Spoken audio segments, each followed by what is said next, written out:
So shall we begin? Please. Yeah.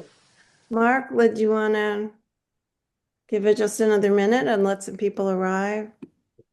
I think we're good. Okay. So, hello, everybody.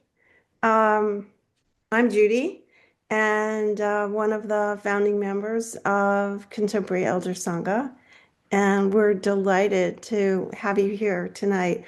I was asked to just do a little bit of history of the Sangha so that you would know a little bit about us and who we are and what we are. About 2 years ago, we were in an in-person retreat, and at the end of that retreat, decided that we wanted to continue to study uh, elderhood, study wisdom traditions that would expand our awareness of who we are in the world as we aged. And so to that end, we formed a study group. So we were going to study wisdom.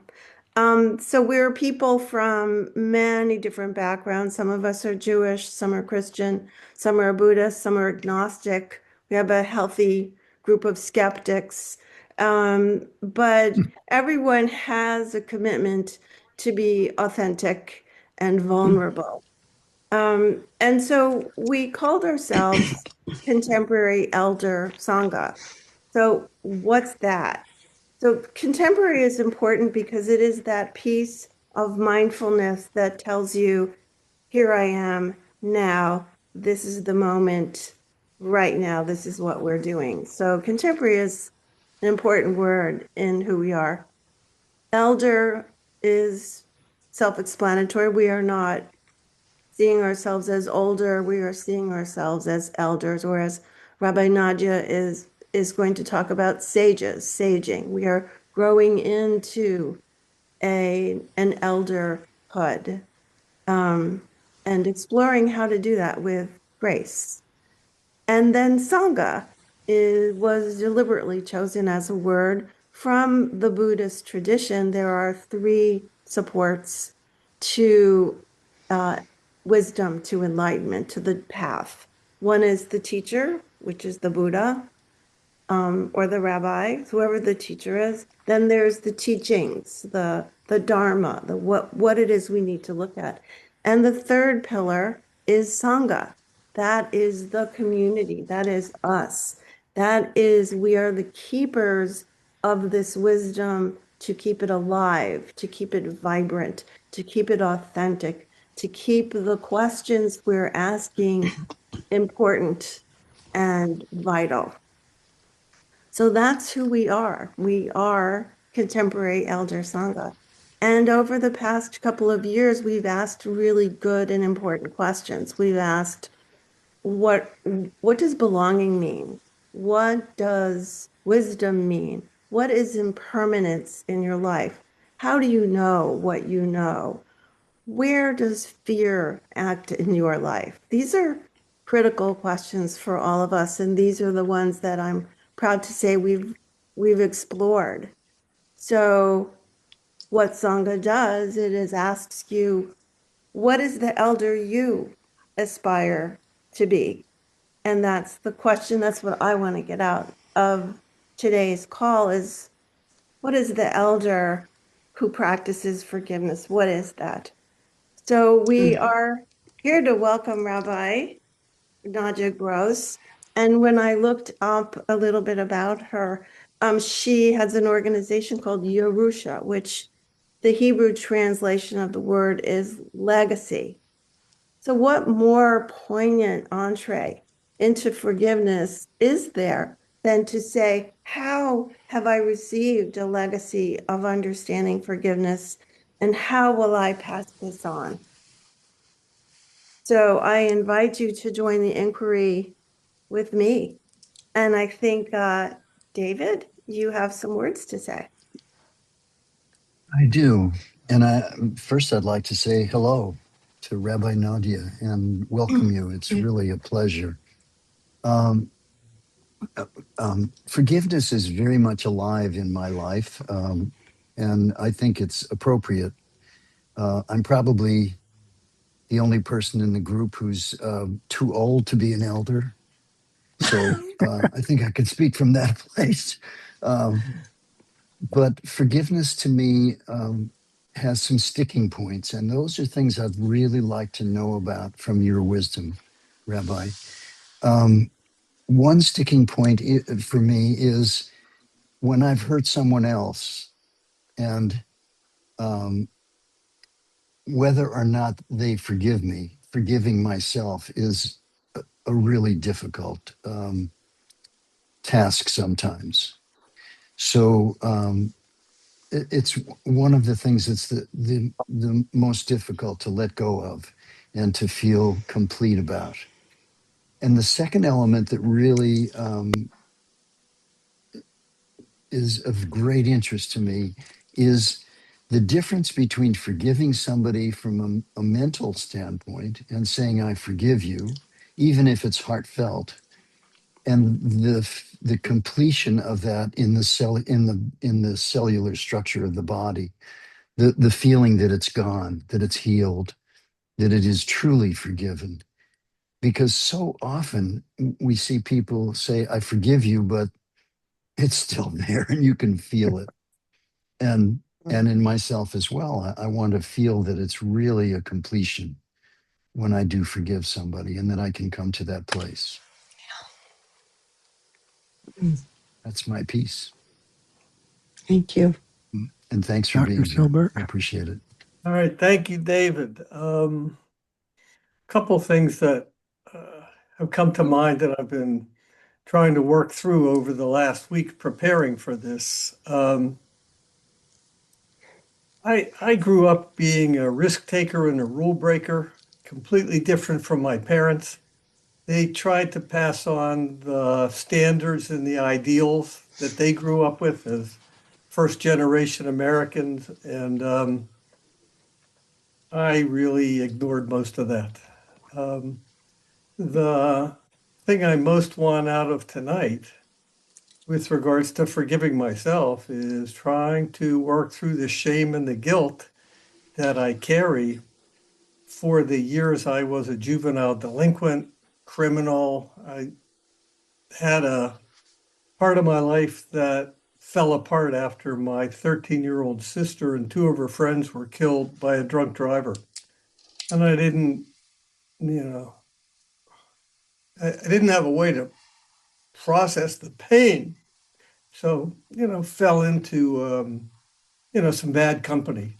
And the thing of it is, I can't chalk these up to mistakes of youth because I knew what I was doing was wrong.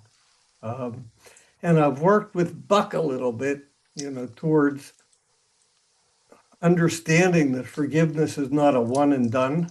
So I find it easier to forgive the people that have hurt me than forgiving myself for the suffering that I caused others. So, what I'd like to get out of tonight is the ability, to get past my own shame and guilt for my transgressions.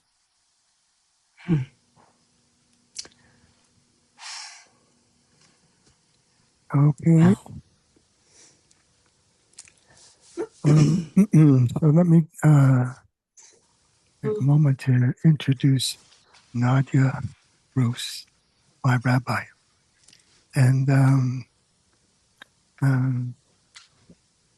her teacher, Salman Schachter, when I was with him, I knew he was connected to God. I knew there was some string that I did not have. I just didn't have it. I had it intellectually. And the first time I spent time with Nadia, she had that string. And I know that that's something for me to work on. So she is that for me. Her, could read your bio, but it has so much good stuff in it. And the thing that impresses me is how much great work she has done. She's a spiritual teacher. She's an author. She's a leader. She's part of the conscious aging movement. She's a figure, if you haven't spent time with Saging International. For me, she integrates Jewish wisdom contemplative practices and life review, how to look at your life so that you see it differently. And a certain, for me, what's occurring is a spiritual maturation. Oh, yeah. Her work on forgiveness with me has been remarkable, and that's why I wanted to share that with the Sangha, because it's starting to transform for me. When I was with her and we were working on our prayers, which I'm dutifully doing, we talked about forgiveness, which is the evening prayer. And what I noticed is she was that. I wasn't. I was what David said. It was, here's a forgiveness, but that's to give, so I don't have to be with it. I don't have to be near it. It's a way of distancing. It's a way to say, I'm finished or over. But it, as David also points out, it was not complete. I still carried it with me. And I noticed that she didn't. In fact, her practice is that every day, at least as I heard it, she would get up and look where she did harm or hurt. And, I don't even think that I do that until now that it's in my world, I see it a lot. The other part that we talked about was what is she going to do on the call? And what I noticed is that, and Judy recommended, there's a certain element to, I would say, a spiritual bridge, which is certainly not intellectual, but more physical, which is chanting. And I know for us Buddhist guys, chanting has been part of what we've done. And then when I heard Judy tell me that, and I talked to Nadia about it, that she could chant and had a background as a cantor, I thought it'd be a great way for her to open and to participate with her chanting. So Nadia, would that work for you? Absolutely. Thank you so much, Mark. That's it's hard to live up to all of this expectation, but I'm going to share with you the words to this this prayer that can everybody see these words now behind me? Yes. Oh, except that's not the one I wanted. That is not the one I wanted to share with you now. This is the one I wanted to share with you. Let's see. No, it's still giving me the wrong one. So, one more attempt. And then if it doesn't work this way, I will just put the words in the, there. Now we've got it. Now you can see, yeah?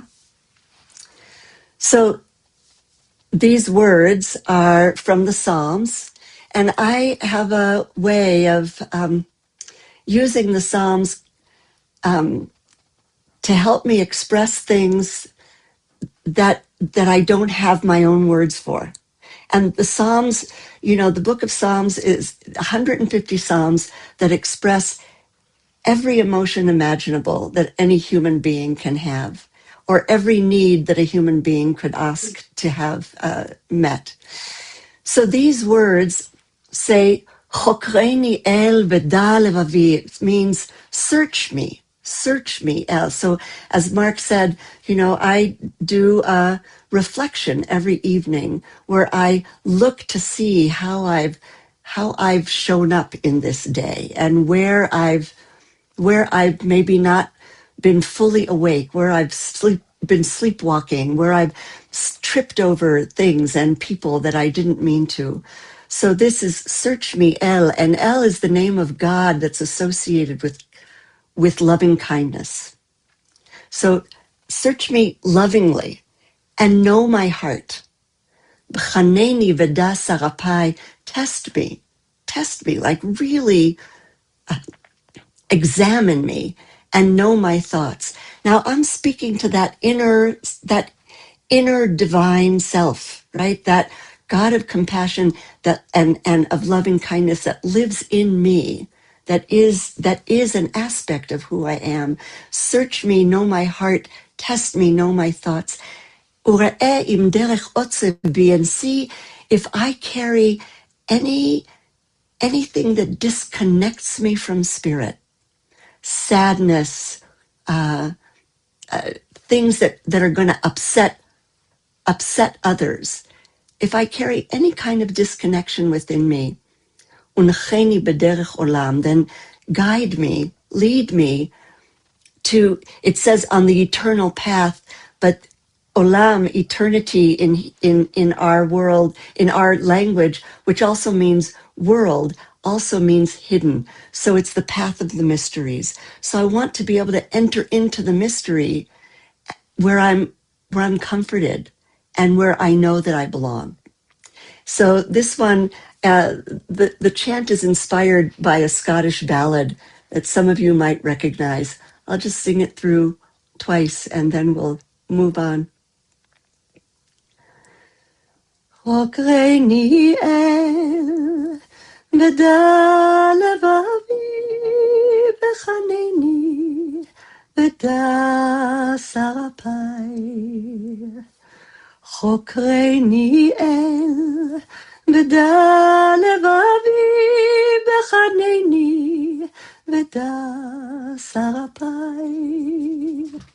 וראה אם דרך עוצבי ונחני בדרך עולם וראה אם דרך עוצבי ונחני בדרך עולם חוקרני אל ודע לבבי בחנני ודע שרפי חוקרני אל ודע לבבי בחנני ודע שרפי וראה אם דרך עוצבי ונחני בדרך עולם וראה אם דרך עוצבי ונחני בדרך עולם.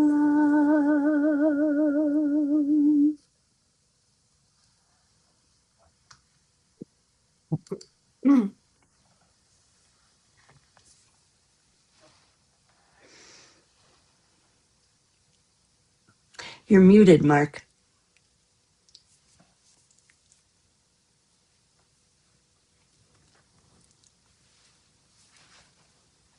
Stops my mind.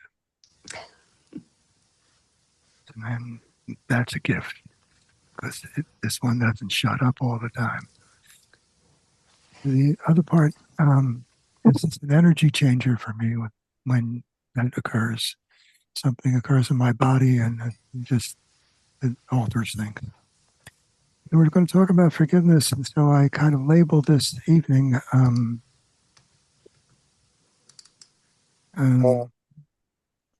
body forgiveness is a way of being, and so let's begin. I have this conversation with you, and everybody's open to unmute, please. And she's here as a resource, not as an expert. And let's, wherever your questions are, please ask her. But let me open the dialogue. Let me open the inquiry. So when you use the word forgiveness, what do you mean?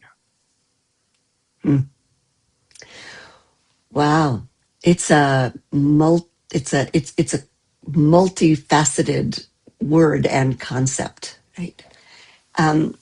Sometimes I look at it as to forgive, break the word down, to give it back to before, to forgive, to give it to the time before whatever that break was that creates the unforgiveness.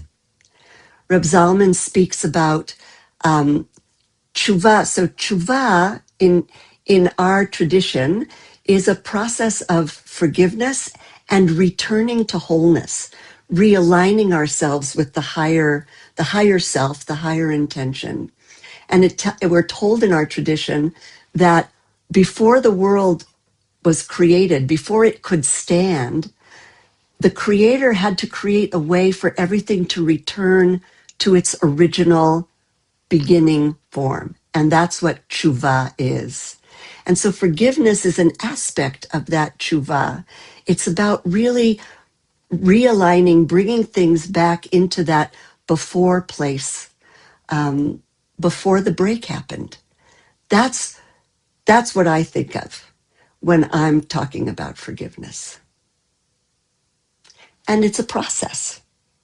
It's a huge process. And some of the questions that were already posed, which, I would love to address once you've Yeah, asked me your questions, Mark, I think are really important, really critical questions. let's do that. That's so we had a pre-call and to introduce you to the council, and they brought some of what they're working on. So, David, why don't Right. you re-ask your question? Because I think Well, we all have what you're talking about, Nadia. So I think my question, actually, one of the questions was a great segue for Mark to Mark Silberg to talk about his question. So I'm going to do it in very basic sense because his kind of springs off of that. And that was how to forgive myself when I've hurt someone else, and whether or not there's forgiveness on the other side, to let that go. And the yeah, second element of that is how to forgive beyond the words "I forgive you," the mental forgiveness that takes place, even if it's heartfelt. You can say "I forgive you" and mean it, but may still hold that in your cellular energy, in your body, and in your spirit. And how to, I think, first distinguishing that those two things are a reality, and absolutely. second, to find a way to move from one to the other. Those are like the core questions, David, and the core issues that we struggle with, all of us. You know, Reb Zalman, I'm going to refer to him a lot because he was really such a teacher for me in this path, and particularly in the last 2 decades of his life as he was doing his life completion work and going about, doing the forgiveness between himself and others, reaching out to people that he knew he had harmed in the past or had some potential, tension with. And he said near the end of his life, and in the book, The December Project, which was written about these conversations by Sarah Davison, conversations that she had with Reb Zalman in his December years, which is, the last years of your life. He said at one point, the, the thing that was left after all of that work was self-forgiveness. He Mm. realized that he hadn't fully forgiven himself. And in one of his talks, a moment that I will never forget, he said, sometimes my younger self, I get really angry with my younger self. Like, how could you have done that? Or how could you have been so, irresponsible? Or why didn't you do the thing you knew you should have done? Or he said, and then my younger self rises up at me and says, don't you blame me, old man. It's because of me that you are you. Mm. So what I took away from that and what he was always teaching us was, when I said forgiveness is a process and that self-forgiveness is that sort of final step, it's in coming to recognize that there may be a lot of things that I did that I'm not proud of when I was younger. But can I see in the elder that I am what I learned from that? What I came away with, how I have transformed myself as a result of that. I have learned more from my mistakes, my blunders, the harm that I've done than I've learned from any of my so-called successes. And I think, I hope we can all say that about ourselves at this stage of our lives. We've learned more from those errors. So when I can look back and see, yeah, I really messed up on that one. And look at how I've grown as a result and who I've become and how I notice myself now differently and pay attention to those moments where I could fall back into that. And really, in a way, congratulate myself rather than fall into that shame and blame and guilt. And that was the other thing that I heard Mark ask about the shame and the guilt. And I want to say that shame isn't useful. Shame is like quicksand. We get caught, we get dragged down in it. We want to transform that shame, first of all, to regret. I really regret that I did that I messed up there, that I didn't live up to my highest intentions, that I wasn't the person that I wish I had been. I regret that. When I can regret it and name it and own it, I can begin to transform it. If I'm living in the shame, I'm stuck in the quicksand. There's no way that I can begin to move into that transformation.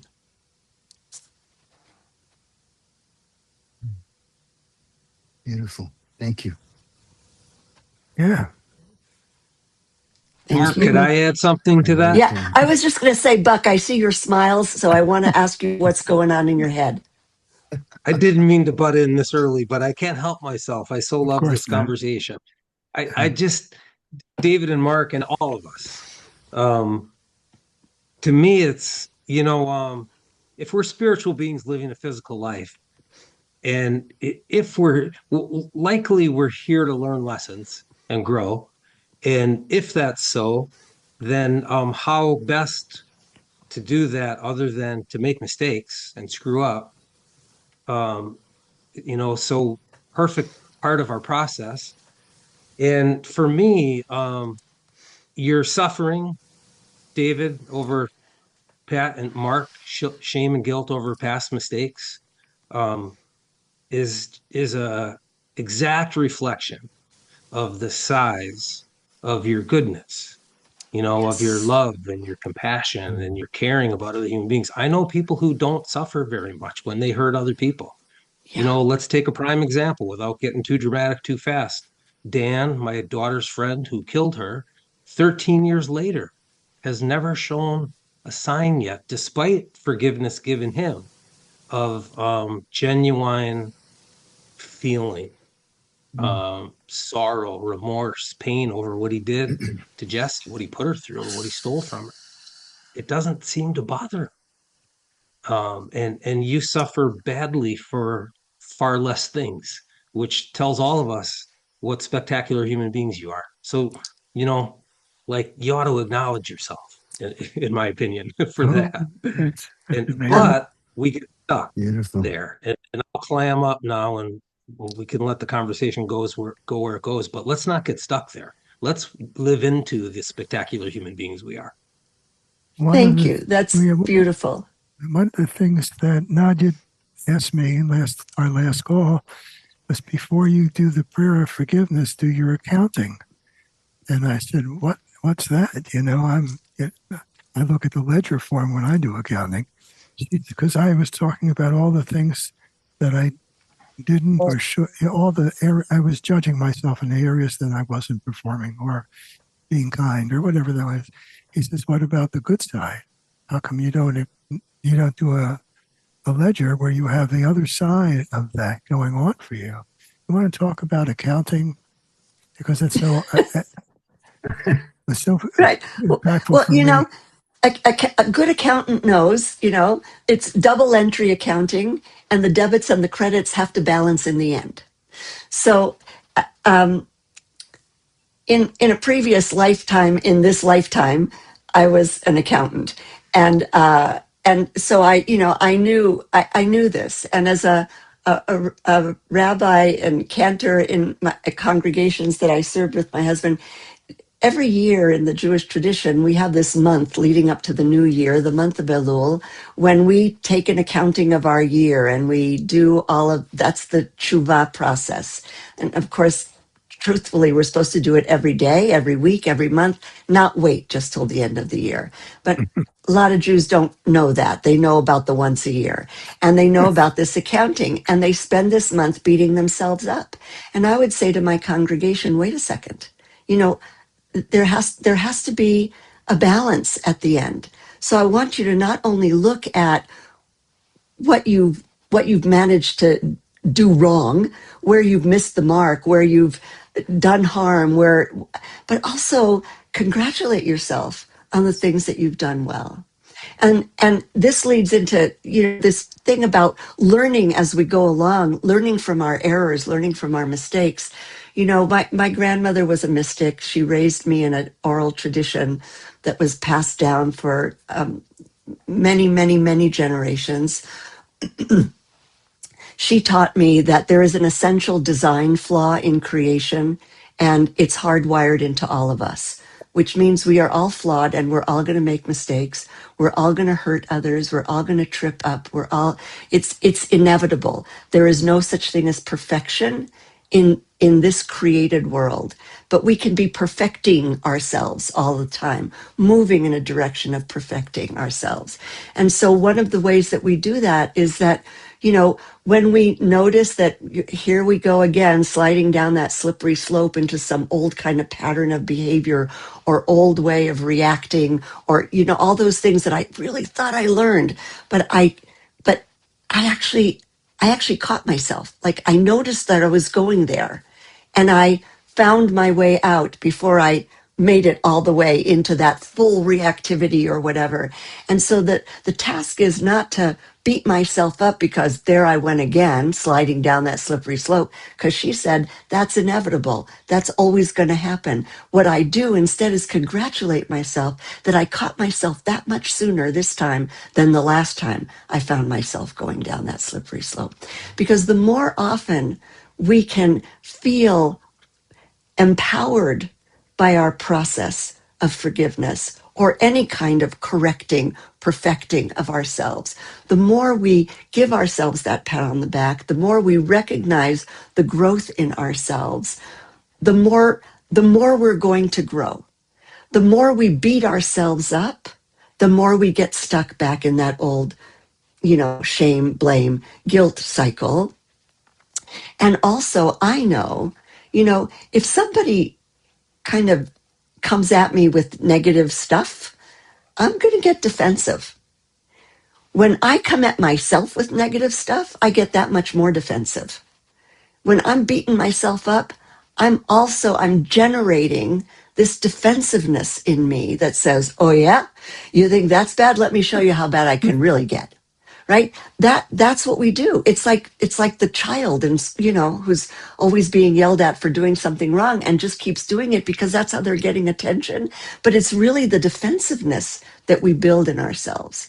And so rather than creating more of that defensive mechanism, I want to create spaciousness in myself, because the more spacious I am, the more I'm available for forgiveness. And that spaciousness is cultivated through acknowledgement and self-empowerment.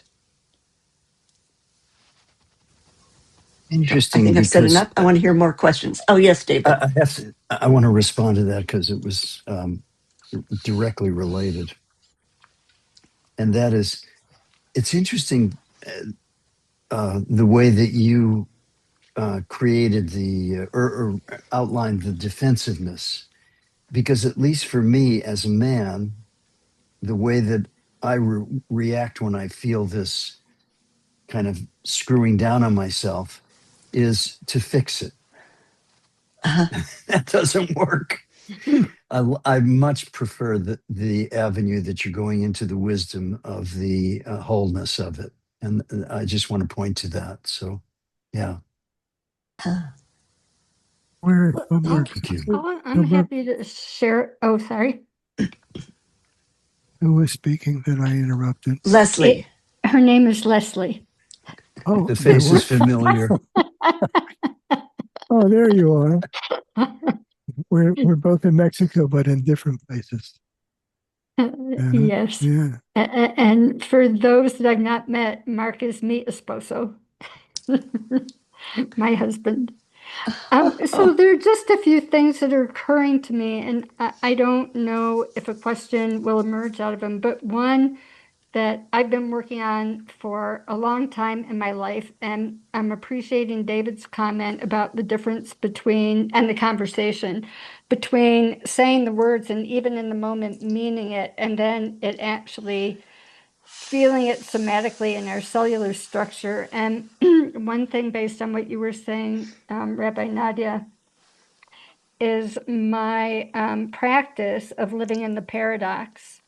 And that is to be developing myself as a better human being on a continuous basis, while at the same time, I'm accepting myself for who I am. And Beautiful.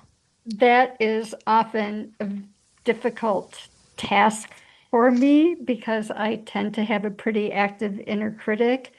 And the more I lean into so much in life as a paradox, and if I can hold both at the same time elegantly, then maybe there's some hope for me. And the other word I'm striving to eliminate from my vocabulary is the word should. And I encourage people in my life Yes.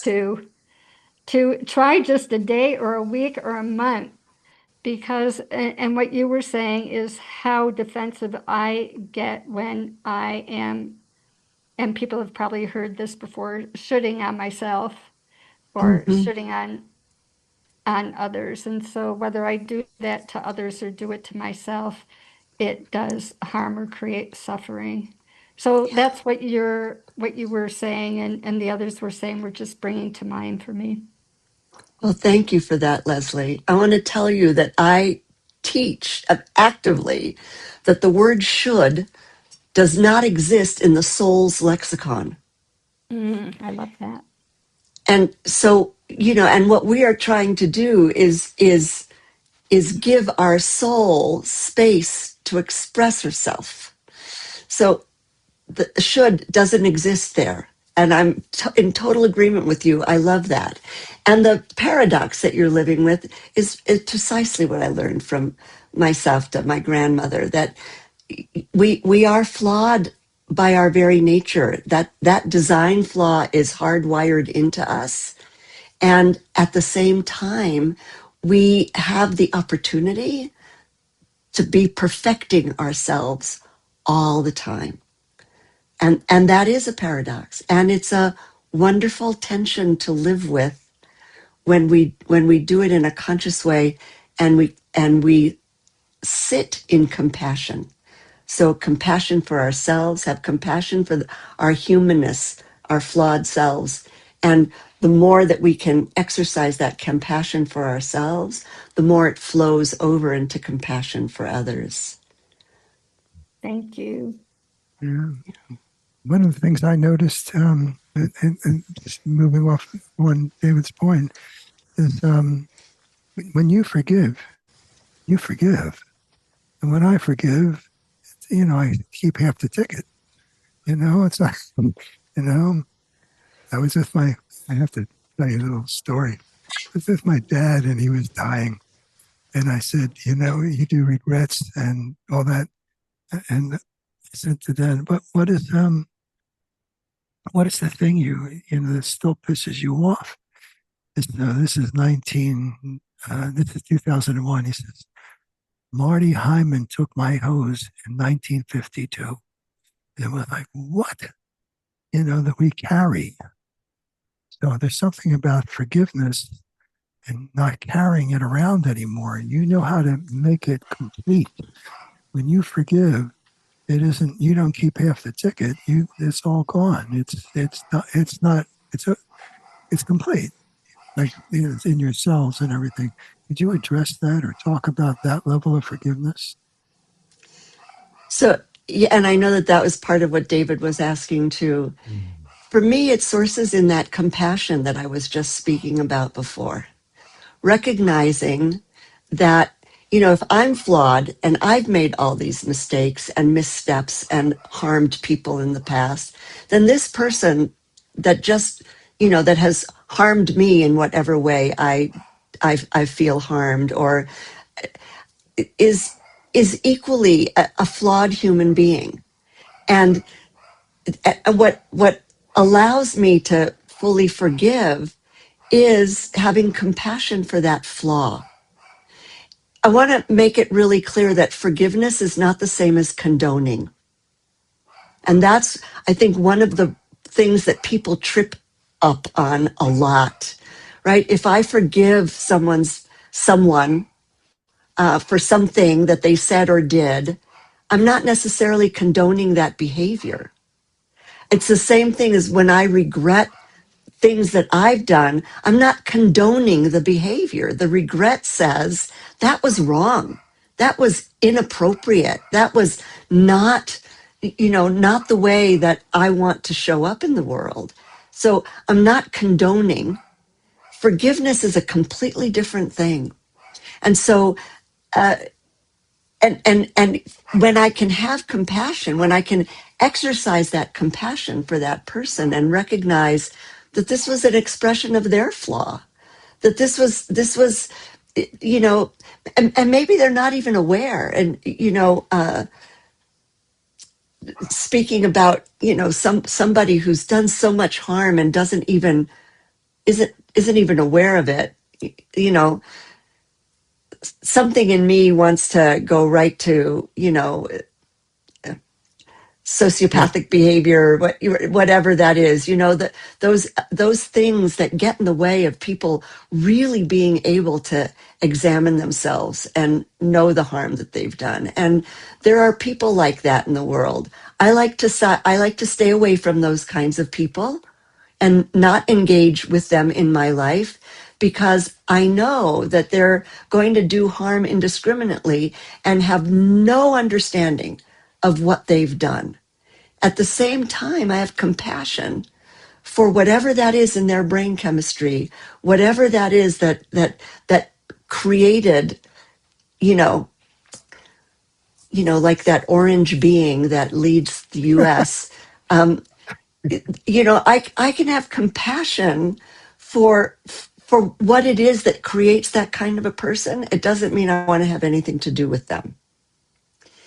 And and uh, and that's a place where I have a little bit of my own difficulty with forgiveness because there are too many vulnerable people in this country who are whose lives are being destroyed or have been destroyed by that person and their entourage. Um, and I'm finding that one difficult. I just have to say that one is really hard for me. But I want to tell you a quick example of how I work on this kind of forgiveness. Many years ago, long time ago, a colleague did something that was really I felt really betrayed by this colleague who was supposed to have been someone I worked with closely, someone that supposedly respected me. I respected them, and they did something that was a complete betrayal. And I distanced myself from this person for a while and really carried a lot of animosity and a lot of anger.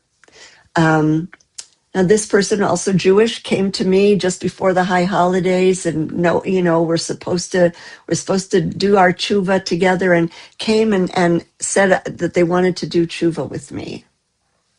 And I said, before we can do tshuva, before there can be any kind of forgiveness, I need to be heard, and I believe I need to hear you. I need to know what was behind this for you, and I need you to know what the impact was on me. And we met and we each spoke, and I got real clarity that this person had no clue what they had done to me. And I wasn't ready to complete the process of tshuva with them. And I said, you know what? We're in completely different worlds here. And I can't do that with you right now. And we left. And then I worked on my own, I needed to do my own letting go. And I really believed that I had let go, that I had, I just let it go. But I wasn't going to engage with that person any longer.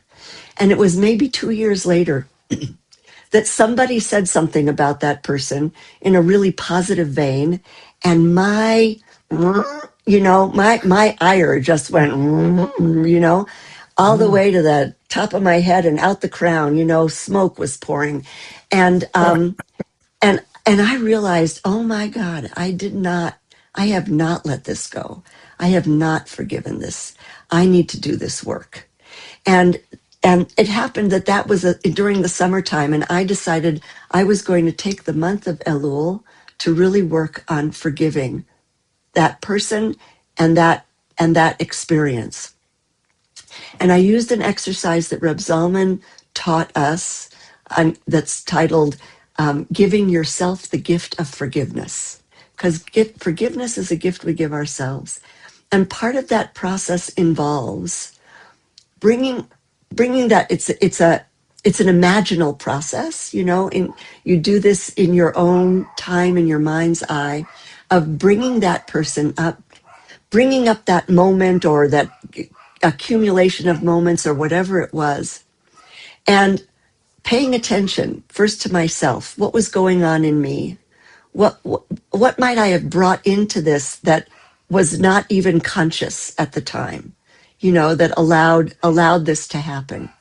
And then putting myself in the other person's shoes and imagining, and this is where compassion comes.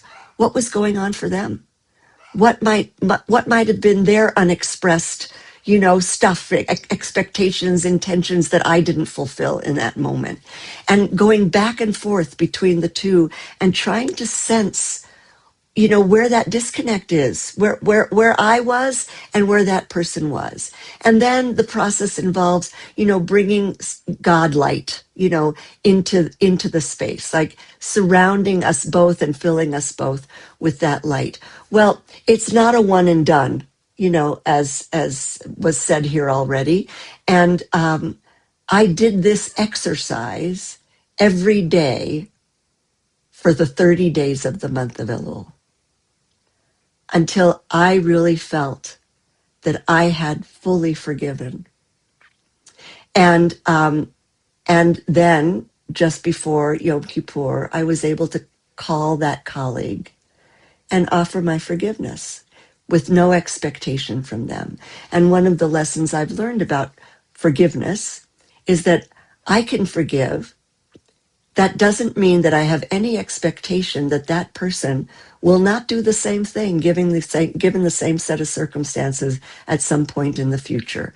And so my forgiveness is not with any expectation of reclaiming a friendship, or of their transformation, just because I've worked on my own inner transformation. And so it was left at that, and we had no real contact for another few years until it came to our teacher Reb Zalman's death. And there was a committee to put together a proper memorial service, memorial gathering, actually. And we both found ourselves on this committee together because both of us had very close ties to him. And I found myself appreciating the brilliance of this person, the content that they brought to the rituals that we were creating together. And I could see them in a completely different light. And in my head, it was like, wow, they've really changed. They've really transformed. And you know what? The truth is, I don't know if they really changed. What I know is that I allowed myself to experience them as changed. And that was when I knew the forgiveness had fully landed in my body, David. Right. Beautiful. So there's an element of fulfillment and completion and forgiveness that you have that I would long to have? How would you? How do you know you're complete? I mean, what's the sense that occurs in what I'm hearing that you can acknowledge and appreciate as opposed to make wrong? So that's what I'm hearing now. Is that close?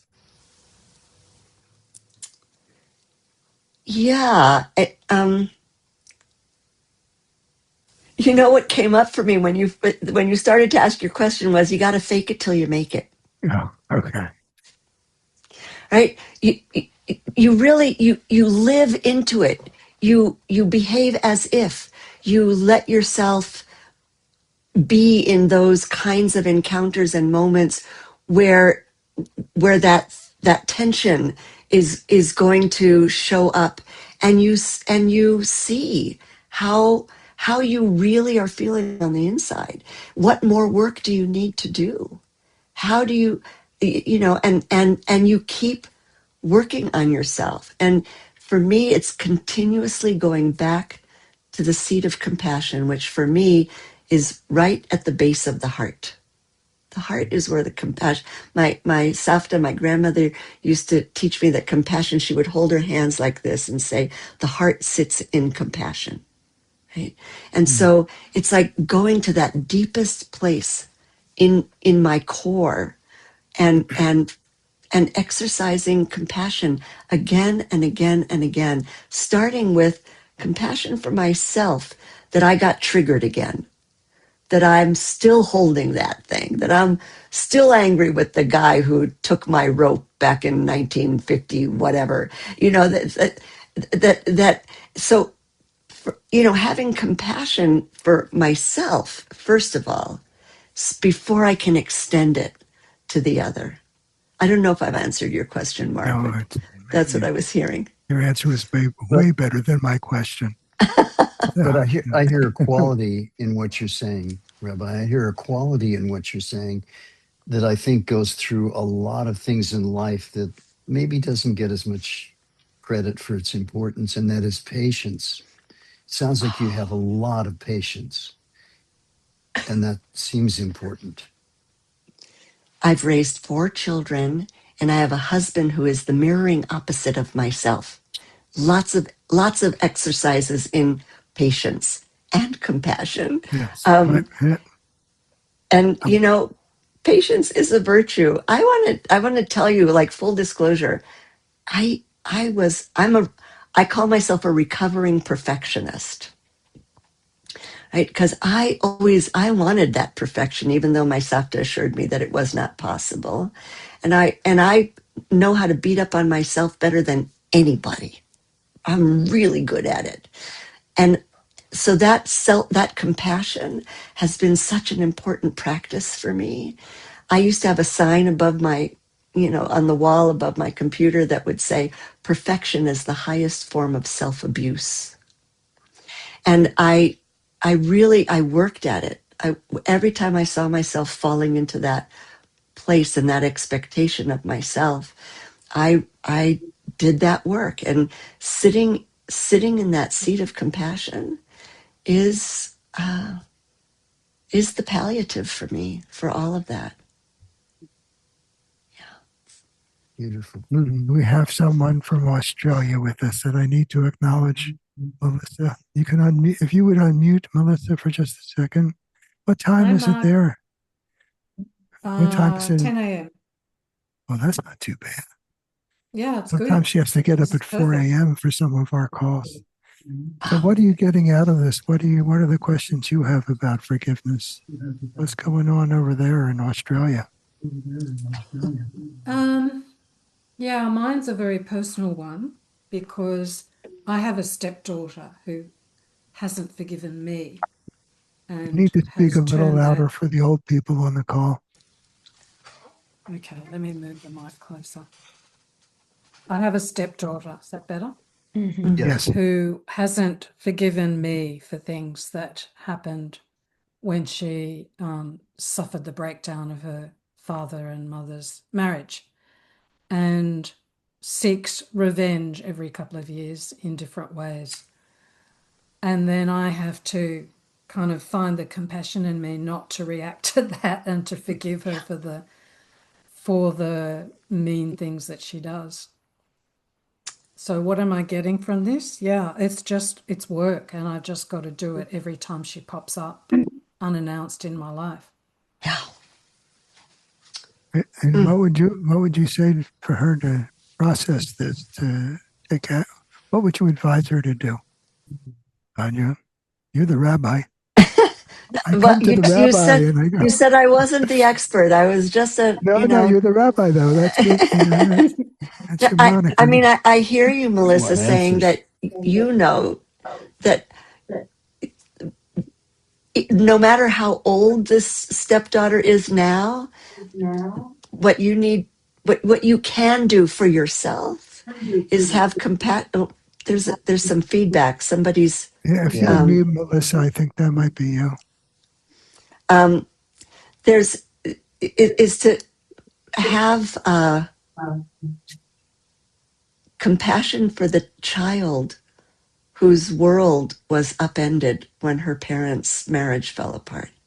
It's not compassion for the adult or whatever age she is now, right? And the more you can hold, I think, that child in your heart and in your arms and soothe her. And this is not anything you're going to do, you know, interpersonally between you and her, but just within yourself. I think the easier it will be for you to not react to her barbs. And you might find that over time, she finds that she's not getting the reaction that she's going for. And when she no longer can find the hook in you, that might help her begin to transform and grow up. That's where I would go. Yeah, that's what I've been trying to do. Yeah. Thank And you. it's a process, and how painful. It's just painful. You know. Mark, could I speak to this for a second? Yeah. Mark, you're muted. You're muted. Um, need to acknowledge Melissa because she's bringing grandparenting into the domain where there's a responsible outcome for the grandkids in such a Mhm. way that they are transformed out of the relationship from grandparenting. So Yeah. she's doing a remarkable job, and I just want to know, good job, good job. I'm really proud of you. Great.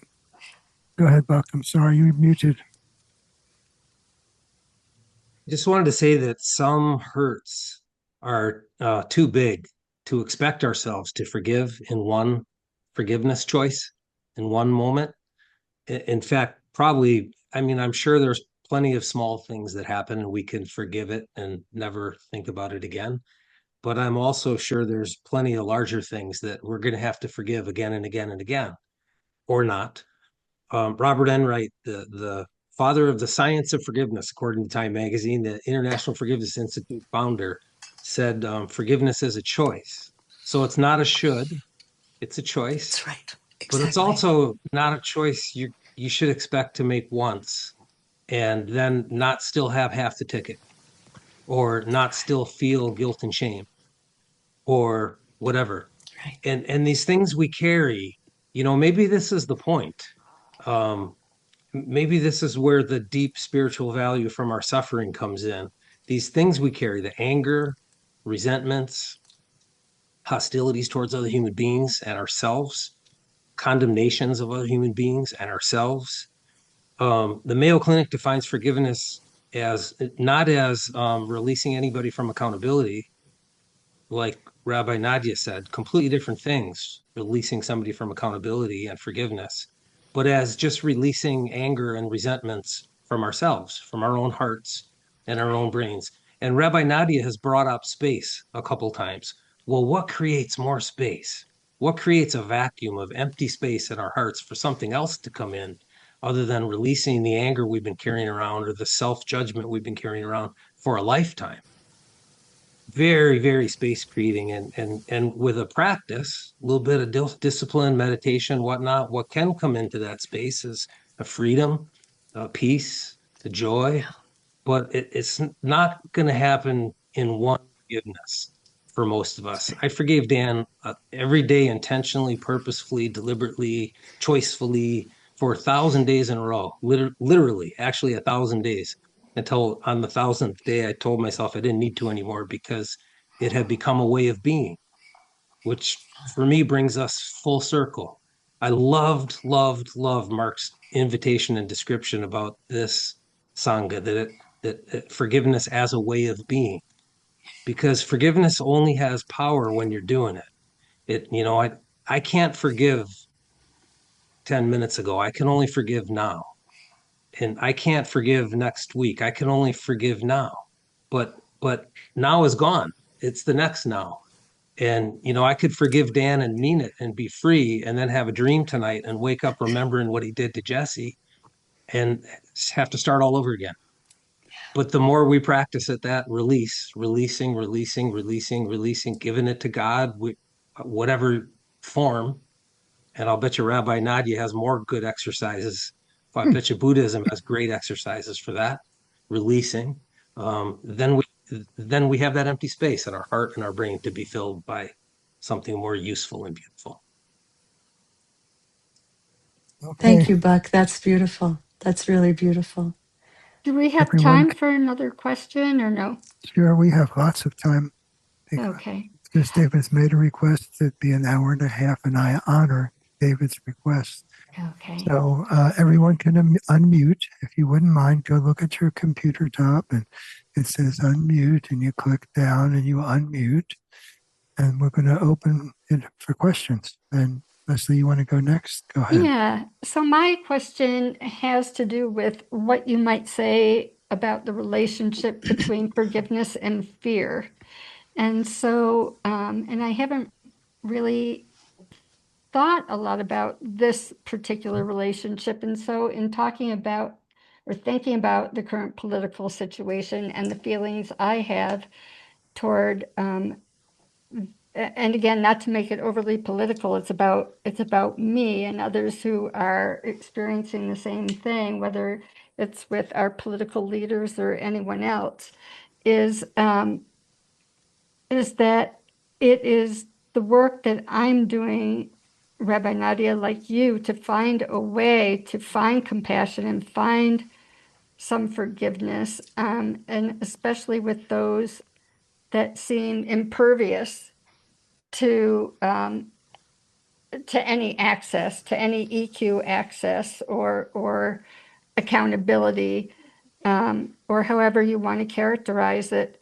And I realize that there's a big aspect of that of these situations that play right into my fear of my security, my fear of being alive, my fear for my grandkids and my grandkids' grandkids, and my fear for the planet. And so I'm just really curious about anything that you or anyone else might comment about that relationship, because the more fearful I am, clearly for me, it is much harder to find that compassion and forgiveness.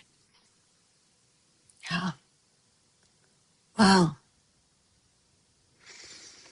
That's a loaded question, Leslie. And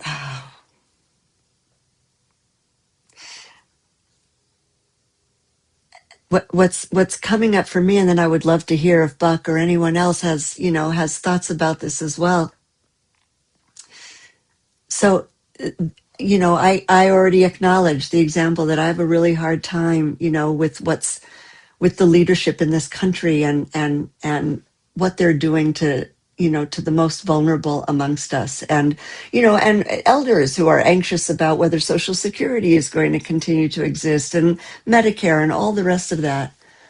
And I know that if I'm so I know that that I'm called to to act, to protect vulnerable people in my community, to to speak out against what's going on. And I know that if I'm acting or speaking from fear or anger or vengeance, it's not going to be effective at all. And so the forgiveness, as I said, a gift we give ourselves, not condoning, but allowing myself with to exercise compassion. And even if I have to make up a story about why these people are the way they are, eh, what I'm doing, I believe that they're fearful. What they're doing is an expression of their fear. And so if I can exercise my compassion for their fear, then I can do my action, my protective action and my speaking out from a place of love and concern for the vulnerable and concern for myself and self-love. And and again, it's all spiritual practice. It's all, and having to go back to it, as Buck said, every day, do it again and again and again, and remind myself again and again and again when I feel myself getting angry. And believe me, I can march around my house and, rail against whatever, just the Supreme Court today is a good example, right? And, and at the same time, then to just kind of sit and create that space by recognizing and holding their fear in compassion so that I can release myself of that reactivity and find what is it, I'm angry and I'm upset because I love something. So can I find the love and can I act from that place? May I interject something to that? I think it's, at least for me, it's really important. And that is that I think this is more a question of a fundamental question of faith and feeling of being safe in general. And for me, I have a fundamental belief that I don't know what's going to happen. I don't know, the whole thing's a mystery way out there that I Yeah. really don't know. But I do have faith that this is in some way the way that it's supposed to be. And I feel safe within that. And I also feel some connection to the eternal nature of my being and feel safe in that. And so I have a really deep sense of safety that is inherent in me. I don't know where it came from or how I got there, but I think that's the elemental issue here, because no matter what happens out there, I still feel safe. So Thank you, does And that Buck. make that sense? is what faith is all about. Thank you, David. And you're a very lucky man to have that. Yeah. That's a blessing. Well, it just And I'm with seems you that there. it's something we can work towards. Absolutely. It's healing. I mean, it's really a healing experience, Yeah. I think. Yeah. One of my favorite people in the Sangha is a Zen Buddhist. And for me, he's always interesting to hear his view of the way it is. So, Ed, if you would unmute yourself and tell me what you're seeing about forgiveness for yourself from the Buddhist aspect, I'd like to hear that. Okay. We can have a 5-minute silent meditation, and that's everything I'll have to say. This has been a very good session. Obviously, amazingly good and profound things being said from all sides, and it's nothing new that I would have to add to it. I think primary things, definitely from a Buddhist perspective, is that obviously forgiveness involves letting go. But forgiveness is also something that works within you as well as outside of you. And forgiveness and also to speak to something David was just talking about, faith. They are both muscles that require practice. And they also require discernment. One of the things being said in there is like, you may never get to the point of, I'm all okay with whatever you do, you know, forgive, forget, all of that stuff, but still to not have it be something to hurt yourself. Forgiveness is something that heals, that provides healing for yourself, as well as perspective. From a Buddhist standpoint, one of the major things with forgiveness is that it changes and gains you perspective. And it gains it in line with multiple things. Rabbi said it in the very beginning. It's very, very, very layered, multifaceted type of thing.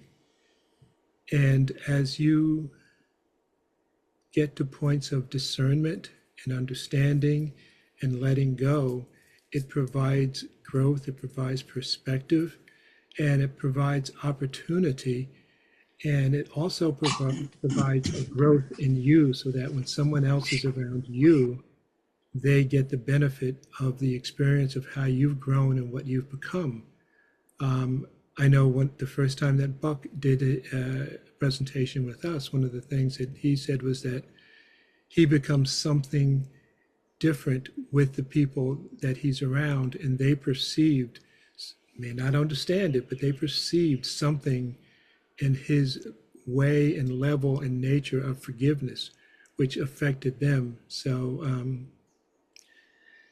it comes with many, many blessings. It comes with, I like to say it's the double O deal, where on the one side of the coin, it's opportunity. On the other side, there's a boatload of obstacles involved with it. But they both can be managed, and they both bring you into a perspective of growth and change. And it also operates within the reality. And, you know, some people say this is very Buddhist. I think it's just reality. But it really requires and enhances that understanding of impermanence. We are not going to be here forever. You don't know when you're not going to be embodied anymore. But forgiveness, I think, gives you more access to the understanding and the dynamics of impermanence. What you can let go of, what you should let go of, maybe what you don't. And really, what the hell does it matter in some cases? What you don't know are the things that you don't know. And they can help you and they can hurt you. That's why you have that great beard. It's perfect. Thank you, Ed. That's beautiful. I want to just say one thing because you use that term forgive and forget. Mm, We don't forget. no, And and we Jews, we have very long memories, right?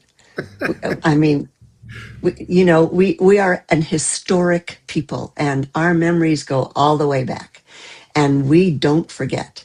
And in fact, we're told many times in the Torah, Zachor, remember. We're remember. told to remember, and and the gift of remembering is what we learn, is how we grow.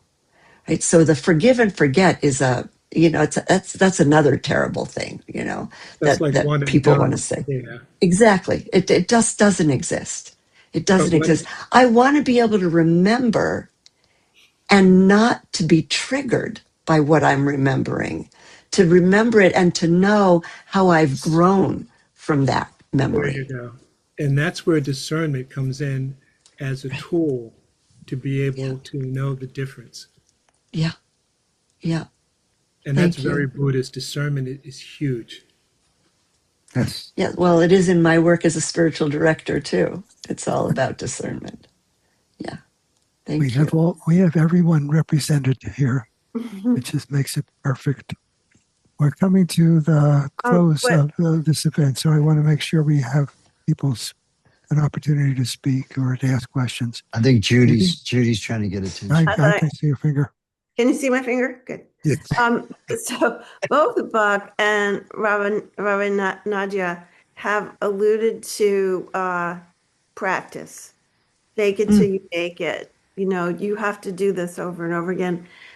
So as I was been thinking about forgiveness this past couple of weeks, I realized that this is a very contracting experience when I am outraged at the Supreme Court, uh, angered at anything, fearful. My body contracts. I feel smaller. My everything about me feels contracted and hard and tough. And I think that the practice of meditation, the practice of being aware that this has happened in your body, that if you can fake it, would it really, with the faking, opening up and faking that, okay, I'm not angry. Okay, just doing the practice, is that enough? Is that a first step? Is that how one begins? Well, I think even though I use that term, fake it till you make it, I'd rather see living into it, right? And in the process of living into it, it starts with, practicing, exercising, imagining. There's so much that we can do in the imaginal realm that transforms us. And so, yes, it's a process of living into it, of becoming it over time. I want to say one other thing because I know that Mark wants to bring this to a close soon, and that is one of the ways, one of the most important ways for me of practicing forgiveness is actually owning when I've erred, when I've caused harm, when I think I've missed the mark, owning it, and if it's interpersonal, going to that person and owning it outright, letting them know, this is what I know I did, and I really regret it. And is there something we need to do to make this right? Is there a way that I can invite your forgiveness? That it's humbling. Forgiveness is also a process of humbling, right? And to humble myself in that way time and time again also generates the compassion that I'm able to offer to others, even when they don't come to me and acknowledge what they've done. So I think that that's a really important practice. And one of the things that I do, and this is what I was sharing with Mark, is that in the evening, before my final prayers, and which includes a prayer of forgiveness, I take an accounting of my day. I look at how was I in my interactions with people, and I might, as I'm revisiting the day, I might notice, oh gosh, in that moment, I was really short. And short probably because I was impatient. There was something else I wanted to do. Somebody was talking to me. My response to them was, was not kind. And I sort of put that, Reb Zalman would say, put that awareness in the startup menu for tomorrow morning, right? So I don't carry it into sleep. I don't want to agonize over it in my sleep, but I want to know, and sometimes it's about writing it down in my journal, that tomorrow I intend to call that person and acknowledge that that was not my best self. And I used to do this with my kids. So when my kids were younger, I realized at a certain point, I started to notice how driving my kids home from school and they're excited and telling me something and whatever, and I'm multitasking in my head, and there are so many things I still need to do, and by the evening, as I was looking at the day, I would realize, my daughter was telling me something she was really excited about. I have no memory what the content was because I clearly wasn't present to her, and I was really working on presence at that point in my life. And so in the morning when I'd wake her up for school, I would say, honey, I know that you were telling me something yesterday in the car, and it was something that you were excited about, and I wasn't paying close enough attention, and I'm really sorry. And if you want to tell it to me now, I really want to hear it. And apparently that happened often enough that there was a moment when my daughter was sharing something with me in the car, and all of a sudden I feel her poking my arm, and she's like, Mom, are you going to listen to me now, or are you going to apologize tomorrow morning? So, but the point was that I was exercising that muscle in myself. I was learning to be more present in those moments by acknowledging when I wasn't.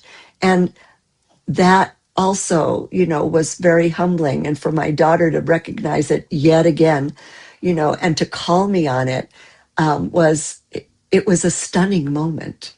And and a transformative moment for me. So I think that's another process of our perfecting ourselves, Leslie, and is humbling ourselves enough and often enough when we've missed the mark. Yeah. Well, you hit the mark tonight, Rabbi. So thank you Thank very you. much. Let's. Can I say I really something before we end? Would that be absolutely. okay? Okay. Um, through my own journey of healing, um, of course, the topic of forgiveness came up time and time again. And of course, there was the need to forgive the other and understanding that I'm incapable of doing that without forgiving myself.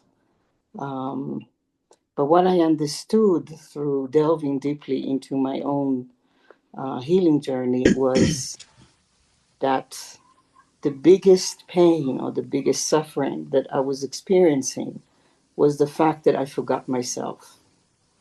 And because I forgot myself, there was a place where I was separate from who I am, and that was causing my suffering. It wasn't so much what the other did, but it was not remembering who I am. And of course, because I didn't remember who I am, I would be projecting on the other person who did things, obviously, because I gave them the power to define who I am and define my lovingness, define my worth, everything that went into it. And that was the biggest pain. It had nothing to do with the other person. It had to do with me forgetting who I am. And by who I am speaking of God. I'm not Yeah. speaking of Yeah. psychological who I am. Yeah. And that is such a betrayal of myself. Just a sense of separation and betrayal that was causing my suffering. And when I understood that, I started retrieving back that energy and forgiving myself for not remembering who I am and compassionately understanding it was impossible. I was an infant.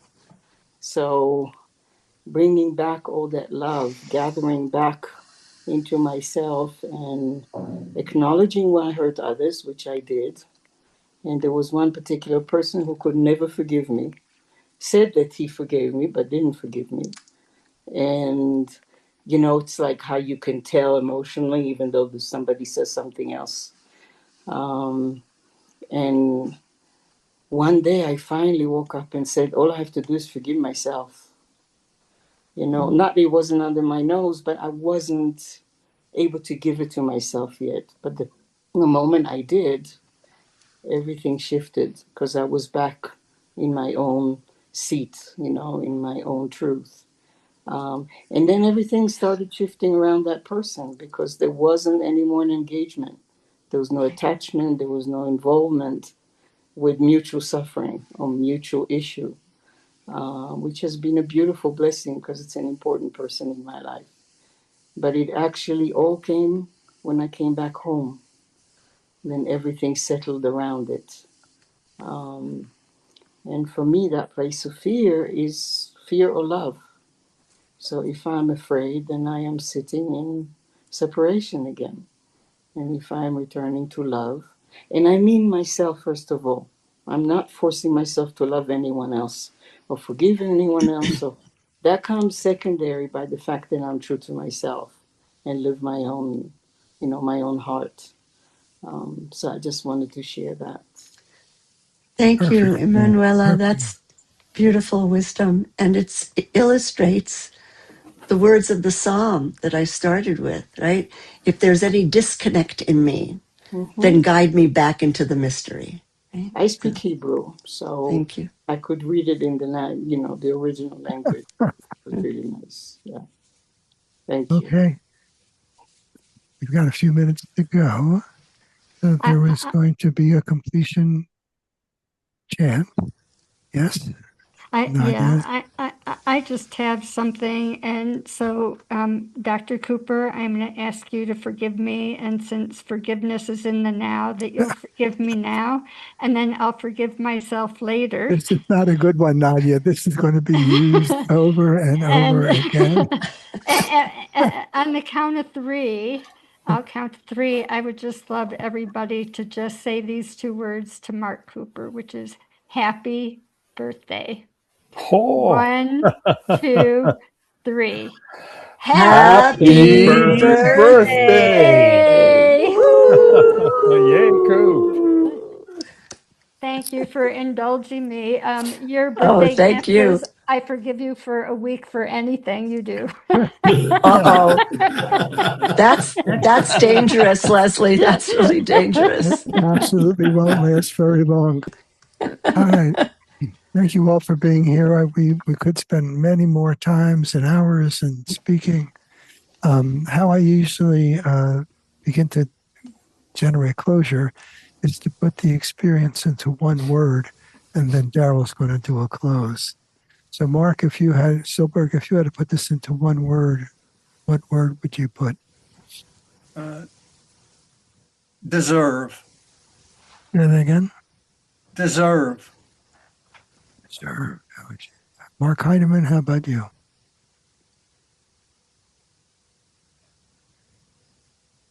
You're muted, Mark.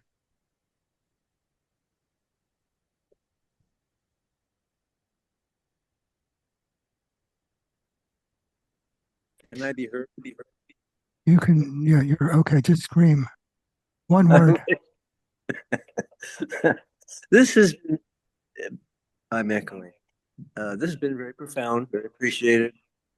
And I think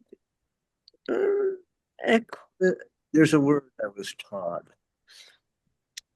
And I can't get back to you on that. Melissa, how about you? What one word would you give it? Heart. Ed, you?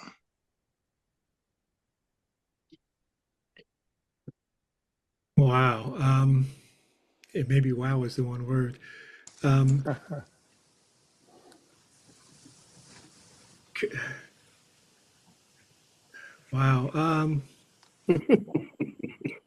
Wow, it's Easy. okay. I'll take a wow. Wow, works.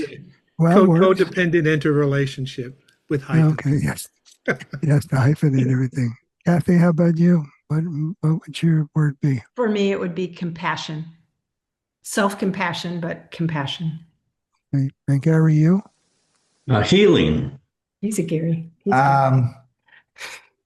Oh, sorry. I'm also a Gary. Sorry. Hey, good. Okay, Good well, name. Gary, you? I know. Us Gary's got to stick together, man. Yeah, that's right. And so, Gary, what would yours be? The other Gary. Give him a poke, Kathy. What would his word be? Oh, mine is enlightenment. Okay. Good for you. All right. How about you, Pam? You can unmute yourself. I would say trust. Wow. Trust. Yeah, good one. Good one. And me too. And Melissa, you? I would say evolution. Wow. And Judy, you?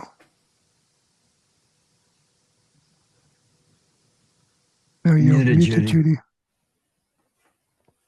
I say practice. Okay, good. Very good. All right. Neil's muted and Joyce is muted, but you're here for me. And Daryl, what was the word be that you have? Okay, Joyce, what would be your word? Unmute yourself, Joyce. The first feeling I have is calm, and then I feel anxiety that if I do this, what's the reaction to be? Me too.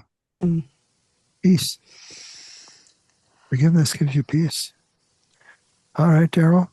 what would your word be? And then take us home, please. Okay.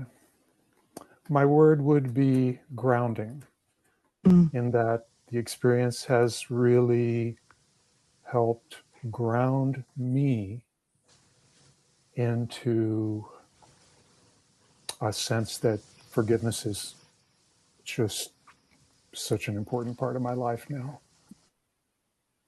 We no idea how we usually end these. We'll just go a little bit. You can chant later.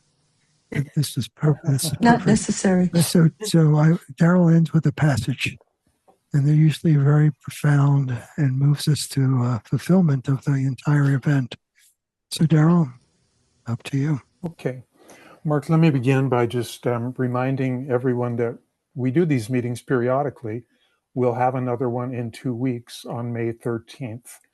I just welcome you with the most open arms I can open to join us again that night. That's May 13th, Wednesday evening. And I'll close this evening with these words from the Buddha. The title of these verses is Twin Verses. All that we are is the result of what we have thought.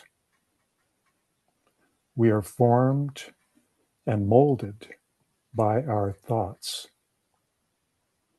Those whose minds are shaped by selfish thoughts cause misery when they speak or act. Sorrows roll over them like the wheels of a cart roll over the tracks of the bullock that draws it. All that we are is the result of what we have thought. We are formed and molded by our thoughts. Those whose minds are shaped by selfless thoughts give joy whenever they speak or act. Joy follows them like a shadow that never leaves them. He insulted me. He struck me. He cheated me. He robbed me.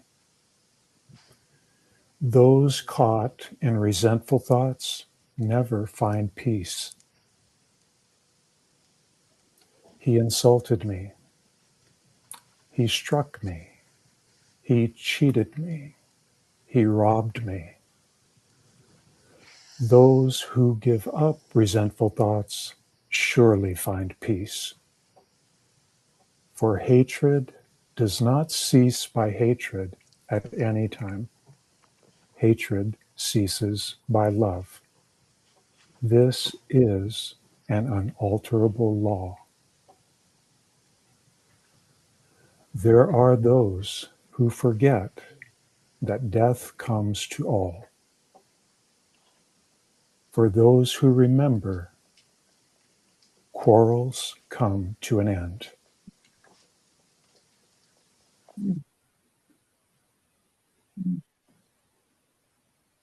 Amen. Amen. And thank you. Rabbi Nadia, thank you so much. So much Thank for you. being our teacher this evening and for moving so many of all of us this evening to be teachers also and share our experiences. So you've given us a wonderful gift, and I thank you for all of us. Thank you. And thank you. Thank you, Mark, for the invitation. Thank you all for this beautiful welcome and for all the gifts of wisdom that you've shared with me this evening. Thank you very, very much. Be well. Namaste. Namaste.